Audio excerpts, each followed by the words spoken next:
Plus 1 കെമിസ്ട്രിയുടെ ക്ലാസ്സിലേക്ക് എൻ്റെ എല്ലാ കുട്ടികൾക്കും സന്തോഷത്തോടെ സ്വാഗതം. കഴിഞ്ഞ ക്ലാസ്സിൽ നമ്മൾ പഠിച്ചത് പ്രോപ്പർട്ടീസ് ഓഫ് മാറ്റർ ആയിരുന്നു. ഇന്ന് നമ്മൾ അതിൻ്റെ ഒരു തുടർച്ച തന്നെയാണ് പഠിക്കുന്നത്. നമ്മൾ അറിഞ്ഞിരിക്കേണ്ട കുറച്ച് ഫിസിക്കൽ പ്രോപ്പർട്ടീസ് ഉണ്ട്. അതായത് mass, weight, volume, density, temperature, ഇതൊക്കെ അതിനെക്കുറിച്ചാണ് ഇന്ന് നമ്മൾ പഠിക്കാൻ പോകുന്നത്. So the first term mass and weight. ഇത് രണ്ടും ഒന്നാണോ? അല്ല, രണ്ടും രണ്ടാണ്.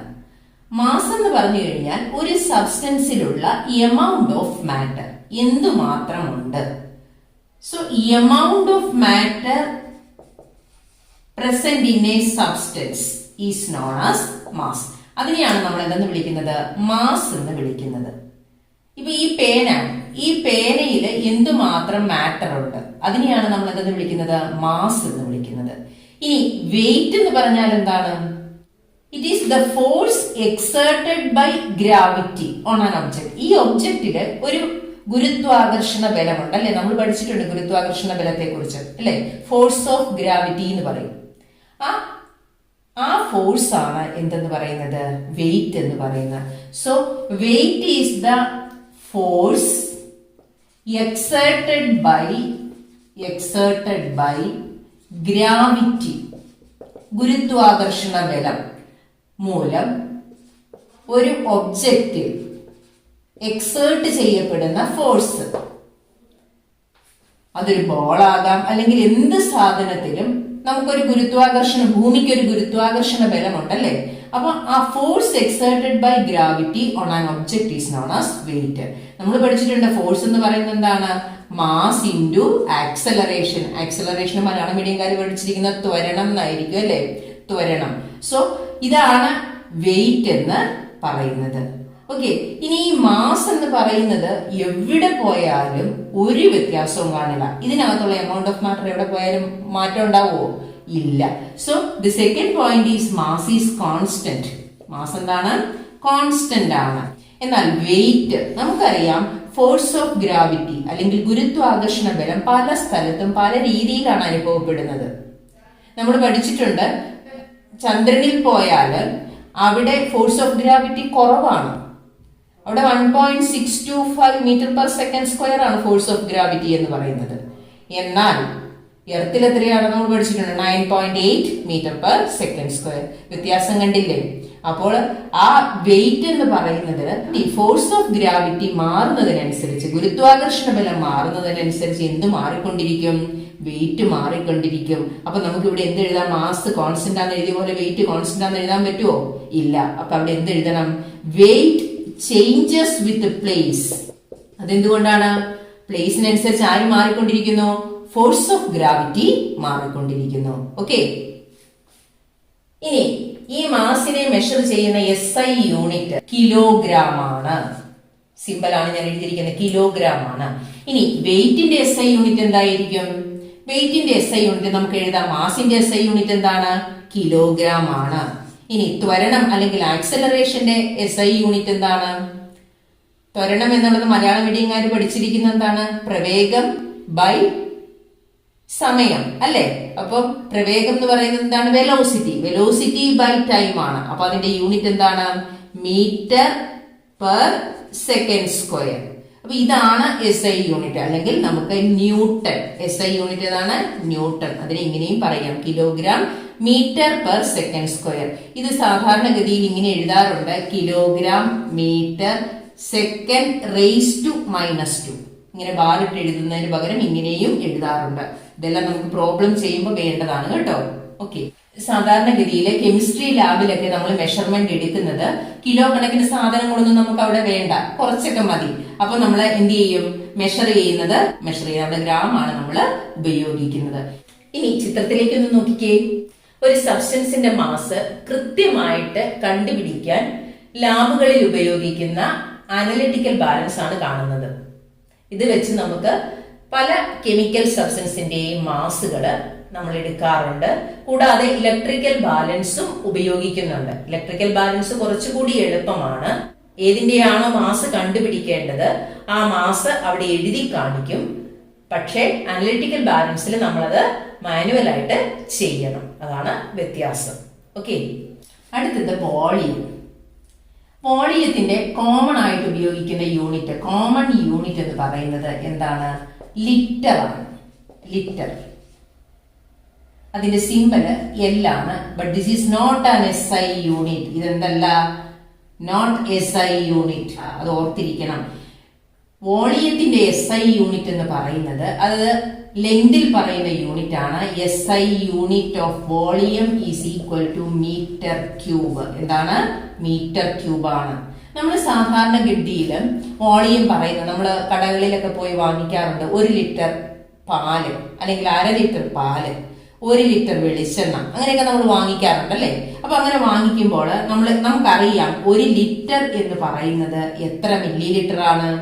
1000 മില്ലി ലിറ്റർ ആണ്. നമ്മൾ ഈ പ്രോബ്ലം ഒക്കെ ചെയ്യുമ്പോൾ കൺവേർഷൻസ് നമുക്ക് ആവശ്യമായിട്ട് വരും. 1000 മില്ലി ലിറ്റർ ആണെന്ന് നമുക്കറിയാം. പക്ഷെ ഇതിനെ സെന്റിമീറ്ററിന്റെ ടേംസിലേക്കോ മീറ്ററിന്റെ ടേംസിലേക്കോ പറയുമ്പോൾ നമുക്ക് ചിലപ്പോൾ കൺഫ്യൂഷൻസ് വരാറുണ്ട് അല്ലേ? ഇവിടെ നിങ്ങളൊന്ന് ശ്രദ്ധിച്ചേ. ഇത് ഞാനൊരു ക്യൂബ് വരയ്ക്കുകയാണ്. ഇതൊരു ക്യൂബാണ്. ഈ ക്യൂബിനൊരു പ്രത്യേകതയുണ്ട്. ഈ ക്യൂബിന്റെ എല്ലാ വശത്തിന്റെയും നീളം 1 സെന്റിമീറ്റർ ആണ്. അപ്പം എല്ലാ വശത്തിന്റെയും നീളം 1 സെന്റിമീറ്റർ ആണെങ്കിൽ ഈ ക്യൂബിന്റെ വോളിയം നമ്മൾ എങ്ങനെയാണ് കണ്ടുപിടിക്കുന്നത്? Length into volume is equal to length into breadth into height. നീളം ഗുണം വീതി ഗുണം ഉയരം. അതാണ് എന്ത് കിട്ടുന്നത്? വ്യാപ്തം കിട്ടുന്നത്. വോളിയം എന്ന് പറയുന്നത് വ്യാപ്തമാണ് കേട്ടോ, മലയാളം മീഡിയംകാർക്ക് വേണ്ടിയാണ്. അപ്പൊ ആ വ്യാപ്തം നമ്മൾ കണ്ടുപിടിക്കുന്ന അങ്ങനെയാണ്. അപ്പൊ നമുക്ക് ഇതിന്റെ ടോട്ടൽ വോളിയം എന്ന് പറയുന്നത് എന്താണ്? 1 സെന്റിമീറ്റർ ക്യൂബാണ് അല്ലേ? 1 centimetre into 1 centimetre into 1 centimetre, അതാണ് ഇതിന്റെ volume. That is 1 centimetre cube. ഈ 1 സെന്റിമീറ്റർ ക്യൂബിനെയാണ് നമ്മൾ എന്തെന്ന് വിളിക്കുന്നത്? 1 മില്ലി ലിറ്റർ. അപ്പൊ ഇതിനകത്തുള്ള ആ ഒരു വോളിയം അതാണ് 1 മില്ലി ലിറ്റർ. മനസ്സിലായില്ലേ? അപ്പം ഈ മില്ലി ലിറ്ററിന്റെ ടേംസിലേക്ക്, മില്ലി ലിറ്ററിനെ സെന്റിമീറ്ററിന്റെ ടേംസിലേക്ക് നമ്മൾ എഴുതുമ്പോൾ ഇത് എങ്ങനെ എഴുതും? 1000 മില്ലി ലിറ്റർ എന്ന് പറയുന്നത് എത്ര സെന്റിമീറ്റർ ക്യൂബാണ്? 1000 സെന്റിമീറ്റർ ക്യൂബാണ്. ഓക്കെ, ഇനി ഡെസിമീറ്റർ എന്താണെന്ന് അറിഞ്ഞിരിക്കണം. കാരണം 1 ഡെസിമീറ്റർ ഈസ് ഈക്വൽ ടു, നമ്മൾ ആദ്യം പഠിച്ചതാണ് അല്ലേ, 10 സെന്റിമീറ്റർ ആണ്. അപ്പൊ 10 centimetre into 10 centimetre into 10 centimetre ആണ് 1000 സെന്റിമീറ്റർ ക്യൂബ്. അപ്പം 1 ഡെസിമീറ്റർ ക്യൂബ് എന്ന് പറയുന്നത് എന്താണ്?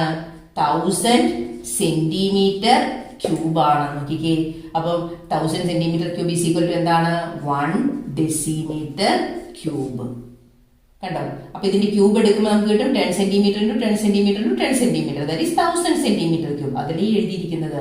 അപ്പൊ കൺവേർഷൻസ് നോക്കിക്കേ. 1 ലിറ്റർ എന്ന് പറയുന്നത് എന്ത് പറയാം? 1 ഡെസിമീറ്റർ ക്യൂബ് ആണെന്ന് പറയാം, അല്ലെങ്കിൽ 1000 സെന്റിമീറ്റർ ക്യൂബ് ആണെന്ന് പറയാം. വോളിയത്തിന്റെ ഒരു കൺവേർഷൻ കൂടി ശ്രദ്ധിച്ചോളൂ കേട്ടോ. 1 മീറ്റർ ക്യൂബ്, 1 മീറ്റർ ക്യൂബിനെ നമുക്ക് സെന്റിമീറ്റർ ആക്കണം. സെന്റിമീറ്റർ ക്യൂബിലേക്ക് നമുക്ക് മാറ്റണം. നമുക്ക് എന്തറിയാം? 1 metre is equal to 100 centimetre ആണെന്ന് നമ്മൾ പഠിച്ചിട്ടുണ്ട് ഉണ്ടല്ലോ. അപ്പൊ എന്ത് ചെയ്യണം? ഈ മീറ്ററിനെ സെന്റിമീറ്റർ ആക്കേണ്ടത്. അപ്പൊ ആ മീറ്ററിന് പകരം ഏതിട്ട് കൊടുക്കണം? 100 സെന്റിമീറ്റർ കൊടുക്കണം. അപ്പൊ ഞാൻ എഴുതുകയാണ് 100 റേസ് ടു 3 അല്ലെ സെന്റിമീറ്റർ ക്യൂബ്. കാരണം ഉള്ളിൽ സെന്റിമീറ്റർ വരുന്നതാണ്. അപ്പൊ സെന്റിമീറ്റർ ക്യൂബ്. അപ്പൊ ഇത് 10 സ്ക്വയർ അല്ലേ? 100 എന്ന് പറയുന്നത് 10 സ്ക്വയർ അല്ലേ? അതിന് ഇങ്ങനെ എഴുതരുതോ? 10 square raise to 3 centimetre cube എന്ന് പറഞ്ഞാൽ 10 റേസ് ടു 6 സെന്റിമീറ്റർ ക്യൂബ് അല്ലേ? കിട്ടിയല്ലോ. ഇനി ഈ 10 റേസ് ടു 6 സെന്റിമീറ്റർ ക്യൂബിനെ നമുക്ക് ഡെസിമീറ്റർ ക്യൂബിലേക്ക് മാറ്റണം. അപ്പൊ അവിടെ നമ്മൾ അടുത്ത കൺവേർഷൻ നോക്കണം. 1 decimetre is equal to 10 centimetre. ഇത് നമ്മൾ പഠിച്ചു വെക്കണം കേട്ടോ. നമ്മൾ ആദ്യം പഠിച്ചതാണ്. 1 decimetre is equal to 10 centimetre ആണല്ലോ. പക്ഷെ നമുക്കിവിടെ എന്താ മാറ്റേണ്ടത്? ഡെസിമീറ്ററിലേക്കാണ് മാറ്റേണ്ടത്. അപ്പൊ നമ്മള് 1 സെന്റിമീറ്ററിന്റെ വാല്യൂ കണ്ടുപിടിക്കണം. 10 centimetre is equal to 1 decimetre ആണ്. ഞാനൊന്ന് തിരിച്ചെഴുതി. അങ്ങനെയാണെങ്കിൽ 1 സെന്റിമീറ്റർ എന്ന് പറയുന്നത് എങ്ങനെ കിട്ടും? 1/10 ഡെസിമീറ്റർ എന്ന് കിട്ടും. ഇതിനെ നമുക്ക് എങ്ങനെ എഴുതാം? 1/10 എങ്ങനെ എഴുതാം? 10 റേസ് ടു -1 എഴുതരുതോ? 10 റേസ് ടു -1 ഡെസിമീറ്റർ എന്ന് എഴുതാൻ പാടില്ലേ? അപ്പൊ അങ്ങനെയാണെങ്കിൽ നമ്മളിവിടെ സെന്റിമീറ്ററിന് പകരം ഈ 10⁻6 സെന്റിമീറ്റർ ക്യൂബിനെ നമ്മൾ ഡെസിമീറ്ററിലേക്ക് ആക്കാൻ പോവുകയാണ്. അപ്പൊ ഇവിടെ ഈ സെന്റിമീറ്ററിന് ഒരു സെന്റിമീറ്ററിന് 10⁻⁻1 ഡെസിമീറ്റർ എന്നാണ് കിട്ടിയത്. അപ്പൊ ഞാനിവിടെ എഴുതാൻ പോവാണ് 10⁻6. ഇനി സെന്റിമീറ്ററിന് പകരം ഞാൻ എന്തെഴുതി? Into 10⁻⁻1 decimetre the whole raise to 3 എന്ന് എഴുതി. അപ്പൊ എന്ത് കിട്ടി? 10⁻6 ഇൻറ്റു 10⁻⁻3 ഡെസിമീറ്റർ ക്യൂബ് എന്ന് കിട്ടി. നോക്കിക്കേ, ഈ +6ഉം -3യും കൂടെ ആഡ് ചെയ്യുകയല്ലേ ചെയ്യുന്നത്. പവേഴ്സ് നമ്മൾ ആഡ് ചെയ്യുകയല്ലേ ചെയ്യുന്നത്, അല്ലെങ്കിൽ അതിന്റെ ഡിഫറൻസ് കാണുകയല്ലേ ചെയ്യുന്നത്. അങ്ങനെ ഡിഫറൻസ് കാണുമ്പോൾ എന്ത് കിട്ടും? ദാറ്റ് ഈസ് 10⁻3 ഡെസിമീറ്റർ ക്യൂബ് എന്ന് കിട്ടി. ഓക്കെ, കൺവേർഷൻ മനസ്സിലായോ? ഇനി നമുക്ക് എന്ത് ചെയ്യണം? ഇതിനെ ലിറ്ററിലേക്ക് ആക്കണം. ലിറ്ററിലേക്ക് ആക്കണമെങ്കിൽ നമ്മൾ എന്തറിയണം? 1 decimetre cube is equal to 1 litre. നമ്മൾ ആദ്യം പഠിച്ചതാണ് അല്ലേ? ഇതറിയണം. 1 decimetre cube is equal to 1 litre ആണെങ്കിൽ ഈ ഡെസിമീറ്റർ ക്യൂബിന് പകരം എന്ത് കൊടുത്താൽ മതി? ലിറ്റർ കൊടുത്താൽ മതി. ഇവിടെ ഡെസിമീറ്റർ ക്യൂബിന് പകരം ഞാൻ ലിറ്റർ കൊടുക്കുമ്പോൾ എന്ത് കിട്ടും? Which is equal to 10⁻3 litre. ഇങ്ങനെ കൺവേർഷൻസ് നിങ്ങൾ ചെയ്ത് പഠിക്കുമ്പോൾ ഈ കാര്യം കുറച്ചുകൂടി ക്ലിയർ ആകും. പ്രോബ്ലം ചെയ്യാനായിട്ട് നിങ്ങൾക്ക് ഇത് ഉപകാരപ്പെടും. ഓക്കെ, ഇനി അടുത്തത് നമ്മൾ ഫ്രീക്വന്റ് ആയിട്ട് ഉപയോഗിക്കുന്നതാണ് ഡെൻസിറ്റി. എന്താണ് density? Density is mass per unit volume. Mass per unit volume. ഈ യൂണിറ്റ് വോളിയം എന്ന് പറയുന്നത് സെന്റിമീറ്റർ ക്യൂബ് ആകാം, അല്ലെങ്കിൽ മീറ്റർ ക്യൂബ് ആകാം. അപ്പൊ യൂണിറ്റ് വോളിയത്തിലുള്ള, ഞാൻ ആദ്യം വരച്ച ഒരു ക്യൂബ് വരച്ചില്ലേ, അപ്പൊ ഒരു യൂണിറ്റ് വോളിയത്തിലുള്ള മാസിനെ, ഈ യൂണിറ്റ് വോളിയത്തിലുള്ള മാസിനെയാണ് നമ്മൾ എന്തെന്ന് വിളിക്കുന്നത്? ഡെൻസിറ്റി എന്ന് വിളിക്കുന്നത്. അപ്പൊ density is equal to mass per. അപ്പൊ മുകളിൽ എന്ത് വരും? മാസ് വരും. അടിയിൽ എന്ത് വരും? വോളിയം വരും. ശരിയല്ലേ? മാസിന്റെ SI യൂണിറ്റ് എന്താണ്? നമ്മൾ കണ്ടു, ദാറ്റ് ഈസ് കിലോഗ്രാം ആണ്. മാസിന്റെ SI യൂണിറ്റ് കിലോഗ്രാം ആണ്. വോളിയത്തിന്റെ SI യൂണിറ്റ് എന്താണ്? That is metre cube. അതും നമ്മൾ പഠിച്ചു. So what is the unit of density? ഡെൻസിറ്റിയുടെ യൂണിറ്റ് എന്താണ്? That is equal to kilogram per metre cube. ഇതിനെ എങ്ങനെ കൂടി എഴുതാം? കിലോഗ്രാം മീറ്റർ റേസ് ടു -3 എന്നുകൂടി എഴുതാം. ഓക്കെ, ഇനി സാധാരണഗതിയിൽ നമ്മള് ലാബിലൊക്കെ ഉപയോഗിക്കുന്നത് കിലോഗ്രാം ഒന്നും നമുക്ക് വേണ്ട. അവിടെ നമുക്ക് ഗ്രാം മതി. അപ്പൊ നമ്മള് അവിടെ ഉപയോഗിക്കുന്ന unit gram per centimetre cube ആണ് ഉപയോഗിക്കുന്നത്. ഡെൻസിറ്റി ഇതിനെ എങ്ങനെയും കൂടി എഴുതാം? Gram centimetre raise to -3. ഈ രണ്ട് രീതിയിൽ റെപ്രസെന്റ് ചെയ്യാം. ഓക്കെ, ഇനി എങ്ങനെയാണ് ഒരു സബ്സ്റ്റൻസിന്റെ ടെമ്പറേച്ചർ നമ്മൾ മെഷർ ചെയ്യുന്നതെന്നാണ്. അതിന് 3 സ്കെയിലുണ്ട്. 3 സ്കെയിൽ, 3 സ്കെയിൽ. അതിലെ ഓരോ സ്കെയിലും, ഫസ്റ്റ് സ്കെയിൽ എന്ന് പറയുന്നത് ഡിഗ്രി സെൽഷ്യസ് ആണ്. എന്താണ്? Degree Celsius. ഈ സ്കെയിലിൽ 100 ഈക്വൽ പാർട്സ് ഉണ്ട്. 100 ഈക്വൽ പാർട്സ് ആയിട്ട് ഡിവൈഡ് ചെയ്തിരിക്കുകയാണ്. 100 ഈക്വൽ പാർട്സ് ആയിട്ട് ഡിവൈഡ് ചെയ്തിരിക്കുകയാണ്. ഡിഗ്രി സെൽഷ്യസില് freezing point of water is 0 degree celsius. എന്നാൽ മെൽറ്റിംഗ് പോയിന്റ് എന്ന് പറയുന്നത് 100 ഡിഗ്രി സെൽഷ്യസ് ആണ്. ഇത് ഫസ്റ്റ് സ്കെയിൽ. സെക്കൻഡ് സ്കെയിൽ എന്ന് പറയുന്നത് ഡിഗ്രി ഫാരൻഹീറ്റ് ആണ്. ഇവിടെയും ഇത് 180 ഈക്വൽ പാർട്സ് ആയിട്ടാണ് ഡിവൈഡ് ചെയ്തിരിക്കുന്നത്. ഫാരൻഹീറ്റില് ഫ്രീസിംഗ് പോയിന്റ് ഓഫ് വാട്ടർ എന്ന് പറയുന്നത് 32 ഡിഗ്രി ഫാരൻഹീറ്റ് ആണ്. അതുപോലെ ഇവിടെ മെൽറ്റിംഗ് പോയിന്റ് അല്ല കേട്ടോ, ഇവിടെ ബോയിലിംഗ് പോയിന്റ് ആണ്. Boiling point of water degree celsius സ്കെയിലില് 100 ഡിഗ്രി സെൽഷ്യസും ഫാരൻഹീറ്റില് 212 ഡിഗ്രി ഫാരൻഹീറ്റുമാണ്. ഇനി മൂന്നാമത്തെ സ്കെയിൽ ഓഫ് ടെമ്പറേച്ചറിന്റെ SI യൂണിറ്റ് എന്ന് പറയുന്നത് കെൽവിൻ സ്കെയിലാണ്. ഓക്കെ, ഇനി ഇതിനകത്ത് ഏറ്റവും ഇമ്പോർട്ടന്റ് ആയിട്ട് നമ്മൾ ശ്രദ്ധിക്കേണ്ട ഒരു കാര്യമുണ്ട്. ഈ ഡിഗ്രി സെൽഷ്യസിൽ നമുക്ക് മൈനസ് ടെമ്പറേച്ചർ മെഷർ ചെയ്യാം. നമ്മൾ കേട്ടിട്ടില്ലേ, തണുപ്പ് -5 ഡിഗ്രി സെൽഷ്യസ്, -17 ഡിഗ്രി സെൽഷ്യസ് എന്നൊക്കെ കേട്ടിട്ടില്ലേ? അത് ഡിഗ്രി സെൽഷ്യസിൽ നെഗറ്റീവ് ടെമ്പറേച്ചേഴ്സ് നമുക്ക് മെഷർ ചെയ്യാം. എന്നാൽ കെൽവിൻ സ്കെയിലിൽ എന്ത് മെഷർ ചെയ്യാൻ പറ്റില്ല? നെഗറ്റീവ് ടെമ്പറേച്ചേഴ്സ് നമുക്ക് മെഷർ ചെയ്യാനായിട്ട് പറ്റില്ല. ഇനി ഈ സ്കെയിലുകളെ തമ്മിൽ നമുക്ക് കൺവേർട്ട് ചെയ്ത്, അതായത് ഡിഗ്രി സെൽഷ്യസിനെ ഡിഗ്രി ഫാരൻഹീറ്റ് ആക്കി മാറ്റണം. അല്ലെങ്കിൽ ഡിഗ്രി സെൽഷ്യസിനെ കെൽവിനിലേക്ക് മാറ്റണം. അതിനുള്ള ഒരു ഇക്വേഷൻ നമ്മൾ പഠിക്കണം. ആ ഇക്വേഷൻ നമുക്കൊന്ന് ചെയ്തു നോക്കാം. ഡിഗ്രി ഫാരൻഹീറ്റും ഡിഗ്രി സെൽഷ്യസും തമ്മിൽ കണക്ട് ചെയ്യുന്ന ഒരു ഇക്വേഷൻ ആണ്.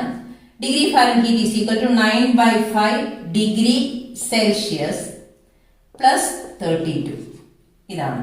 ഇനി കെൽവിനെ ഡിഗ്രി സെൽഷ്യസുമായിട്ട് കണക്ട് ചെയ്യുന്ന ഇക്വേഷൻ ഡിഗ്രി സെൽഷ്യസ് പ്ലസ് 273.15. ഇത് പഠിച്ചു വെക്കുക. വൺ വേർഡിന് ഒക്കെ നമുക്ക് പ്രോബ്ലം ചോദിക്കാം.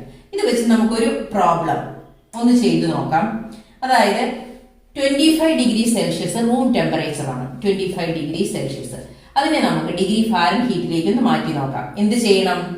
Degree Fahrenheit is equal to 9/5. ഈ ഡിഗ്രി സെൽഷ്യസിന്റെ സ്ഥാനത്ത് എന്ത് കൊടുക്കണം? 25 എന്ന് കൊടുക്കണം. So into 25 plus 32. സിമ്പിൾ ആണ്. അപ്പൊ 5 × 5 ഇവിടെ 25 ക്യാൻസൽ ചെയ്ത് 5 വരും.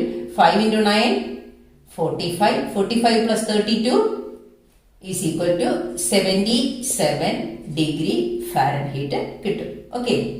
ഇനി അടുത്തത് നമുക്ക് 37 ഡിഗ്രി സെൽഷ്യസിന് 37 ഡിഗ്രി സെൽഷ്യസിന്റെ പ്രത്യേകത എന്താണ്? ഹ്യൂമൻ ബോഡി ടെമ്പറേച്ചർ ആണല്ലേ. ഈ ഹ്യൂമൻ ബോഡി ടെമ്പറേച്ചറിനെ ഡിഗ്രി ഫാരൻഹീറ്റിലേക്ക് മാറ്റണം. എന്ത് ചെയ്യണം? അഗൈൻ ഇതേ കൺവേർഷൻ തന്നെ. Degree Fahrenheit is equal to 9/5. ഇവിടെ എന്ത് കൊടുക്കണം? ഡിഗ്രി സെൽഷ്യസിന് പകരം ഈ ടെമ്പറേച്ചർ കൊടുക്കണം. Into 37 plus 32. ഇതിനെ സിംപ്ലിഫൈ ചെയ്ത് കഴിയുമ്പോൾ 98.6 ഡിഗ്രി എന്ന് കിട്ടും. ഓക്കെ. ഇനി ഇത് തന്നെ കെൽവിനിലേക്ക് മാറണമെങ്കിൽ എന്ത് ചെയ്താൽ മതി? കെൽവിൻ സ്കെയിലിലെ ടെമ്പറേച്ചർ കിട്ടണമെങ്കിൽ ഈ ഡിഗ്രി സെൽഷ്യസിന്റെ സ്ഥാനത്ത് 25 കൊടുക്കുക. 25 പ്ലസ് 273.15. നിങ്ങൾ പഠിച്ചിട്ടുള്ളതാണ്, ചെയ്തിട്ടുള്ളതുമാണ്. അപ്പൊ എത്ര കിട്ടും? 298.15 കെൽവിന് കിട്ടും. അതുപോലെ 37 നിങ്ങൾ തനിയെ ചെയ്തു നോക്കുക. ഓക്കെ. ഒരു പ്രോബ്ലം കൂടി ചെയ്യാം.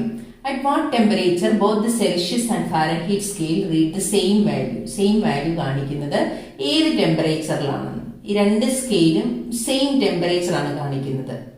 അപ്പോൾ അങ്ങനെയാണെങ്കിൽ ആ സെയിം ടെമ്പറേച്ചർ നമുക്ക് എക്സ് എന്ന് എടുക്കാം. Same temperature is equal to X എന്ന് എടുത്തു. ഓക്കെ. ഇനി നമുക്കറിയാം, ആ ഇക്വേഷൻ അറിയാം. ഡിഗ്രി സെൽഷ്യസും ഫാരൻഹീറ്റും തമ്മിൽ കണക്ട് ചെയ്യുന്ന ഇക്വേഷൻ എന്താണ്? Degree Fahrenheit is equal to 9/5 degree Celsius plus 32. നമുക്കറിയാം. ഇനി നമ്മൾ എടുത്തിരിക്കുന്ന ടെമ്പറേച്ചർ സെയിം ടെമ്പറേച്ചർ എക്സ് ആണ്. അപ്പൊ എക്സ് എന്ന് ഇവിടെ സബ്സ്റ്റിറ്റ്യൂട്ട് ചെയ്ത് കൊടുക്കുക. കാരണം ഡിഗ്രി ഫാരൻഹീറ്റിലും ഡിഗ്രി സെൽഷ്യസിലും ആ ടെമ്പറേച്ചർ എക്സ് ആയിട്ടാണ് നമ്മൾ എടുത്തിരിക്കുന്നത്. അപ്പൊ നമ്മൾ എക്സ് എന്ന് കൊടുക്കുക. X is equal to 9/5 into X plus 32. Okay. ഇനി ഇതിനെ 5 വെച്ച് മൾട്ടിപ്ലൈ ചെയ്യാം. അപ്പൊ എങ്ങനെ വരും? 9x plus 32 into 5 divided by 5 എന്ന് കിട്ടും. So this is equal to x. ഇനി ക്രോസ് മൾട്ടിപ്ലൈ ചെയ്യുക. So 5x is equal to 9x plus 32 into 5 എത്രയാണ്? 160. ഓക്കെ. ഇനി 5x minus 9x. So 5x minus 9x is equal to 160 എന്ന് കിട്ടും. That is minus 4x. 5x minus 9x minus 4x is equal to 160. Therefore x is equal to 160 divided by minus 4, which is equal to minus 40 degree Celsius. So this is the temperature at which both Celsius and Fahrenheit scale read the same value. രണ്ടും same value. അത് നമ്മൾ X എന്നെടുത്തു. എന്നിട്ട് ആ ഇക്വേഷനിൽ ഒന്ന് substitute ചെയ്ത് കൊടുത്ത് നമ്മൾ ചെയ്തതാണ് ഇത്. ഓക്കെ. ഇന്ന് നമ്മൾ പഠിക്കാൻ പോകുന്ന ഗ്രൂപ്പ് എലമെന്റ്സ് എന്ന് പറയുന്നത് ഗ്രൂപ്പ് 13 ആണ്. പി ബ്ലോക്കിലെ എലമെന്റ്സ് ആണ് ഗ്രൂപ്പ് 13. ഇതിനെ നമ്മൾ ബോറോൺ ഫാമിലി അല്ലെങ്കിൽ ബോറോൺ ഗ്രൂപ്പ് എന്ന് വിളിക്കും. എലമെന്റ്സ് എഴുതാം. First element is boron symbol B ആണ്. സെക്കൻഡ് വൺ അലൂമിനിയം, പരിചയമുള്ള എലമെന്റ് ആണ് അലൂമിനിയം. അടുത്തത് ഗാലിയം, ഗാലിയം. അടുത്ത എലമെന്റ് ഇൻഡിയം, ഇന്ഡിയം. അടുത്ത element thallium, TL, thallium. And the last element is nihonium, NH. ജപ്പാൻകാരനാണ് കണ്ടുപിടിച്ചത്. നിഹോൺ എന്ന കോമൺ ജാപ്പനീസ് നെയിമിനെ ബേസ് ചെയ്താണ് നിഹോണിയം എന്ന് പേരിട്ടത്. ഇനി ഇതിന്റെ അറ്റോമിക് നമ്പറുകൾ. ബോറോണിന്റെ അറ്റോമിക് നമ്പർ 5 ആണ്. അലൂമിനിയത്തിന്റെ കിട്ടാൻ വേണ്ടി അതിനോടുകൂടി 8 ആഡ് ചെയ്യുക, അപ്പൊ 13 കിട്ടും. ഇനി ഗാലിയത്തിന്റെ അറ്റോമിക് നമ്പർ കിട്ടാൻ വേണ്ടി ഇതിനോടുകൂടി 8 അല്ല വീണ്ടും ആഡ് ചെയ്യേണ്ടത്, 18 ആണ് നമ്മൾ ആഡ് ചെയ്യേണ്ടത്. അപ്പൊ നമുക്ക് കിട്ടുന്ന അറ്റോമിക് നമ്പർ 31 ആണ്. 31ന് ശേഷം ഇന്ത്യത്തിന്റെ അറ്റോമിക് നമ്പർ കിട്ടാൻ വേണ്ടി വീണ്ടും നമ്മൾ 18 ആഡ് ചെയ്യുക. അപ്പൊ നമുക്ക് കിട്ടുന്ന അറ്റോമിക് നമ്പർ 49 ആണ്. എഗെയിൻ താലിയത്തിന്റെ അറ്റോമിക് നമ്പർ കിട്ടാൻ വേണ്ടി 49ന്റെ കൂടെ നമ്മൾ 32 ആഡ് ചെയ്യും. അപ്പൊ നമുക്ക് കിട്ടുന്ന അറ്റോമിക് നമ്പർ 81. ദെൻ നിഹോണിയത്തിന്റെ അറ്റോമിക് നമ്പർ ആഡ് ചെയ്യാൻ കിട്ടാൻ വേണ്ടി 32 ആഡ് ചെയ്യുക. അപ്പൊ നമുക്ക് 113 കിട്ടും. ഓക്കെ, അപ്പൊ ഇന്ന് പഠിക്കേണ്ട ഗ്രൂപ്പ് ഓഫ് എലമെന്റ്സ് ഗ്രൂപ്പ് 13 ആണ്. ഇത് പി ബ്ലോക്കിലെ ഫസ്റ്റ് ഗ്രൂപ്പ് ആണ്. ഓക്കെ, ഇനി ഈ ഭാഗത്ത് നിന്ന് നിങ്ങൾക്കൊരു ചോദ്യം തരികയാണ് കേട്ടോ. On a particular day, the temperature recorded in New York was 60 degree Fahrenheit. What would be the equivalent temperature in degree Celsius? ഇത് നിങ്ങൾ ഇക്വേഷൻ വെച്ചിട്ട്, ഇക്വേഷൻ നിങ്ങൾ നന്നായിട്ട് പഠിച്ചു വെക്കണം കേട്ടോ. ഇക്വേഷൻ വെച്ച് ചെയ്തു നോക്കുക, നന്നായിട്ട് പഠിക്കുക. അപ്പൊ നമുക്ക് അടുത്ത ക്ലാസ്സിൽ കാണാം.